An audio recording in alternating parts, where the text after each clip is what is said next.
10 of your sides, Ann McNamara continues our team coverage now from Elizabeth City and the preparations there.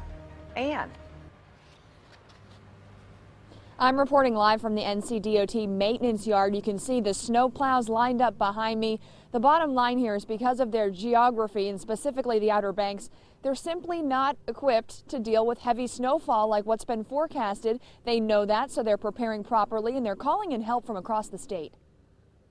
I don't think there's going to be any. No snow, says Alva Smith, who lives on the Outer Banks. Some may call it denial, but he calls it experience. Smith says he hasn't seen much snow since he left New York 25 years ago.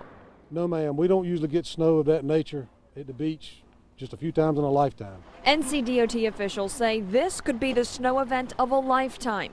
At least that's what they're preparing for. Forecast models predict more than half a foot in parts of Dare County and Elizabeth City. First thing this morning, the truck started treating the roads with brine. When it dries, you notice the road is white. When it snows or precipitation gets on it, it goes back to solution again, which prevents the snow from sticking to the pavement. NCDOT is also shifting resources east. Today, the Western Division in Halifax County moved salt to maintenance yards closer to the coast. More plows and trucks are also on standby. If it's determined that we're short on manpower and equipment, we can coordinate with Western divisions and any other divisions that can bring in equipment if need be. NCDOT says eastern and western counties often work together during hurricanes, the type of weather event residents here are used to riding out. I'd stay right in my house and I wouldn't move an inch until the sun came out. And that may be the case tomorrow. To give you some perspective, I was chatting with the DOT engineers today. They said they couldn't recall a snow event that actually had 10 plus inches since the 80s. So they're preparing properly. And good thing we had that storm last week. That was kind of a warm up. They know what they're dealing with here. They know they have to use at least 200,000 gallons of brine on the major roads to cover that surface area. And they also know that some of that brine from last week is still on the roads, the residue. And that's going to help them. It's only going to help their case because they have a lot of work ahead of them. Tom and Nicole. All right, here in Hampton Roads, crews are once again getting ready to make those roads safe for drivers. 10 of your sides, Ava Hurdle continues our team coverage live in Virginia Beach now to show us how. Ava? Preparations got started this morning, Nicole. The focus in Virginia Beach is stockpiling abrasives and checking equipment. The roads appear clear now after last week's snowfall. But this scene could repeat itself if we get the snow in this week's forecast.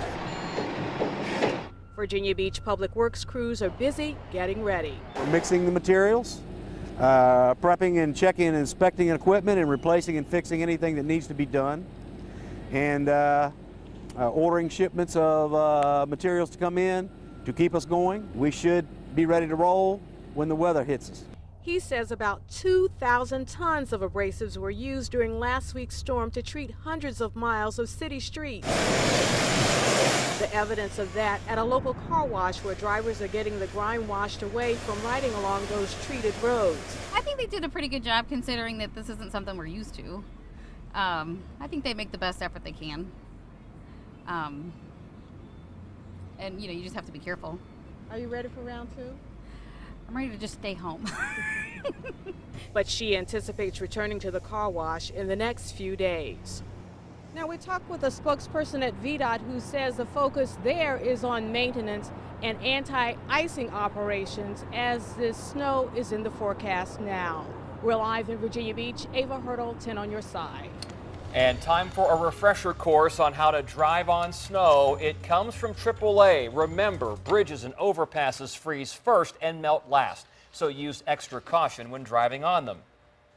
And wherever you are driving, increase your following distance to at least 10 seconds so you have time to react if the car in front of you loses control. Accelerate slowly. That will increase your grip on the road. And if your tires start to slip or you start to skid, ease off of the gas pedal until you regain control. Brake slowly and gently. Slamming on the brakes on ice-covered roads increases your chances of losing control. And don't use cruise control. You should be in full control of that vehicle every second on the road. Antenna's on your side with continuing coverage of the winter weather throughout our 90 minutes of news, as well as online and on social media. Tiffany's full forecast, that's only 10 minutes away.